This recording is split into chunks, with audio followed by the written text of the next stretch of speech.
The wait is finally over. Mikel Arteta and the Arsenal squad have finally arrived in Budapest for what will be the second UEFA Champions League final in Arsenal's history, and the first for Mikel Arteta as Arsenal manager.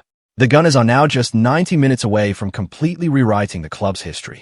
A win this Saturday would not only secure Arsenal's first ever UEFA Champions League trophy in the club's 139-year of existence, but it would also arguably cement Mikel Arteta's legacy alongside the greatest managers the club has ever seen. Mind you, this is the first time in UEFA Champions League history that two Spanish managers will face each other in the competition's final. Therefore, no matter who lifts the trophy on Saturday, Spain will officially break its tie with Italy to become the country with the highest number of managers to have won the Champions League titles in history. The very first time Arsenal and PSG met in European competition was in the 1993-94 European Cup Winners' Cup semi-finals. Arsenal, then managed by George Graham, drew 1-1 with PSG in the first leg in Paris before returning to Highbury and securing a 1-0 victory in the second leg courtesy of a Kevin Campbell goal. The Gunners went on to lift the trophy that season. Arsenal and PSG did not meet again until the 2016-17 Champions League group stage. Both matches ended in fiercely contested stalemates, a 1-1 draw at the Parc des Princes, where Edinson Cavani scored early, and an entertaining 2-2 draw at the Emirates Stadium. This Saturday's game will be Arsenal's 63rd competitive game of the season, the second busiest campaign in the club's entire history. Meanwhile, reigning champions PSG have navigated 56 total matches to reach this point. This game means a lot not just to Arsenal, but to English football as well. An Arsenal victory would seal a historic clean sweep, ensuring all three major European trophies are held by English clubs this season following triumphs by Aston Villa and Crystal Palace. The last time Arsenal came this close to winning the UEFA Champions League was exactly 20 years ago in 2006. On that fateful night in Paris, Arsene Wenger's legendary side faced Barcelona. No Arsenal fan will ever forget the heartbreak of that match, which shifted dramatically when goalkeeper Jens Lehmann was shown a red card just 18 minutes into the game. Despite being reduced to 10 men, Sol Campbell gave Arsenal a shocking lead with a powerful header. Arsenal fought valiantly and held onto that lead for most of the match, dreaming of European glory. However, two late goals from Samuel Eto'o and Juliano Belletti shattered Arsenal hearts, ending the game in a devastating 2-1 defeat. 2 decades later, the ghosts of 2006 can finally be laid to rest by Mikel Arteta, who was playing for Everton at the time. This current Arsenal side is completely different from the teams of the past. Listening to the players before their departure, you can clearly sense the confidence within the squad as they arrive at the Puskas Arena. Just days ago, Arteta and his players officially ended a painful 22-year domestic drought by conquering England and lifting the Premier League title. Now, Arsenal has the chance to do it again in Europe. This squad has proven that it possesses the mental fortitude to win under the highest pressure. Arteta is not new to Saturday's opponents, PSG.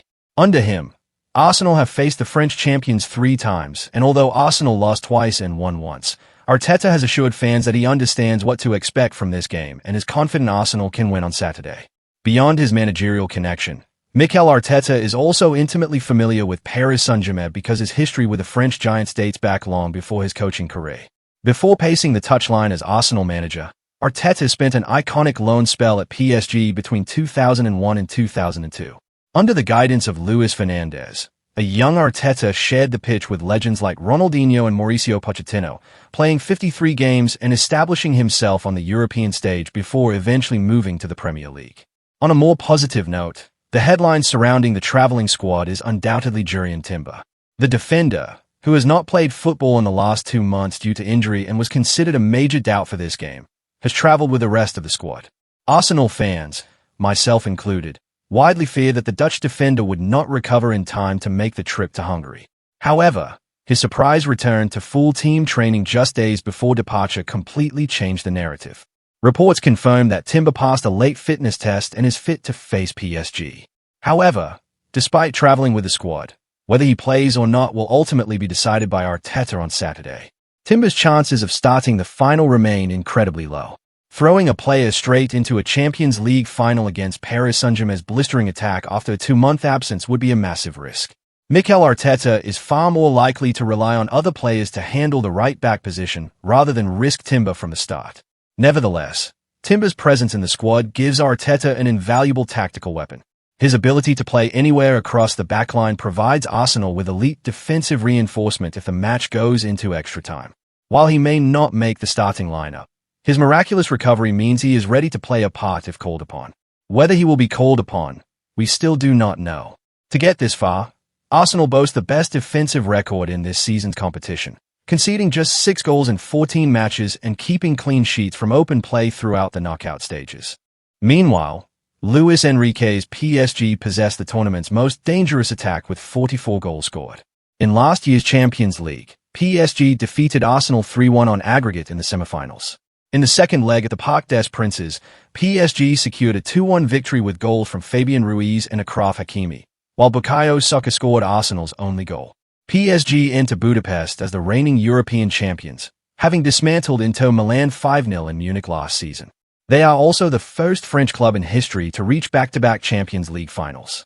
PSG are looking to defend their crown and build their own dynasty, making this match a true heavyweight battle. The history between these two clubs, this match is about far more than simply balancing the head-to-head record. It is about establishing themselves at the absolute pinnacle of world football. Footage from Budapest shows that the atmosphere is already building to a crescendo. Thousands of traveling Arsenal fans have flooded Hungary's capital, turning the streets into a sea of red and white. With UEFA implementing an earlier kickoff time to benefit traveling supporters, the entire football world will be watching as daytime transitions into a historic European night. Mikel Arteta has spent years transforming Arsenal from underachievers into relentless winners. Now, his squad stands on the brink of immortality. Arteta has brought his entire first-team core, leaving him with an enviable selection headache ahead of the starting 11. Key pillars like William Saliba, Gabriel Magalhaes, Declan Rice, and Martin Odegaard are all expected to anchor the spine of the team. Out wide, Bukayo Saka and Kai Havertz are expected to lead Arsenal's charge toward European immortality. If Arteta and his team can overcome the French champions on Saturday, they will achieve a historic double and finally bring the one missing trophy home to the Emirates Stadium. It may look impossible to many, but the truth is Arsenal have a strong chance of lifting the trophy. Arsenal's tactical system is perfectly designed to expose teams with major defensive weaknesses like PSG. While Paris Saint-Germain boast a lethal attack, their aggressive style leaves them vulnerable to specific patterns of play that Mikel Arteta has mastered. Luis Enrique often instructs his full-backs, particularly Achraf Hakimi, to push extremely high up the pitch to support the attack. This creates a huge structural weakness that Arsenal are perfectly equipped to exploit. Bukayo Saka will have a massive opportunity to attack the space left behind on PSG's flank during quick transitions. If Martin Odegaard or Declan Rice can win the ball in midfield and immediately launch direct diagonal passes into the channels, Arsenal can isolate PSG's centre-backs and use to hurt PSG. Under set-piece coach become a significant talking point. Arsenal's starting 11 from last season's semi-final have played nearly 7,000 more minutes of domestic league football this season compared from League One's smaller 18-team structure and Luis Enrique's heavy rotation system. As a fan, I hope for nothing scoreline will be. Let's get our first Champions League trophy and wrap up this amazing season in the best possible way. Good luck to the team.